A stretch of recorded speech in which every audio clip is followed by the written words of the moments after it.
அந்த டங்ஸ்டன் சுரங்கத்தை பொறுத்தமட்டிலே மதுரை மாவட்டத்திலே அழகர் கோயில் மற்றும் அரிட்டாப்பட்டிக்கு நடுவிலே அமைவதற்காக மத்திய அரசு திட்டமிட்டிருக்கிறது என்பதும், அதற்காக வேதாந்தா நிறுவனத்திற்கு அள்ளி கொடுக்க போகிறது என்ற முடிவும் அதிர்ச்சியை தருகிறது.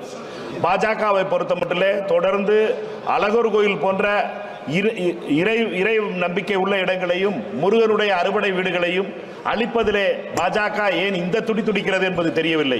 இந்த அரசை பொறுத்த மட்டிலே வேதாந்தாவா அல்லது கடவுளா என்றால் வேதாந்தாவோடு செல்கின்ற அரசாக இருக்கிறது. இதை தமிழக சட்டமன்ற தீர்மானத்துக்கு ஏற்று இந்த சுரங்கத்தை நிறுத்தி வைக்க வேண்டும் என்ற கோரிக்கையை வைக்கிறேன். பாதகம் செய்பவரை கண்டால் நாம் பயங்கொள்ளலாகாது பாப்பா, மோதி மிதித்து விடு பாப்பா, அவர் முகத்தில் உமிழ்ந்து விடு பாப்பா.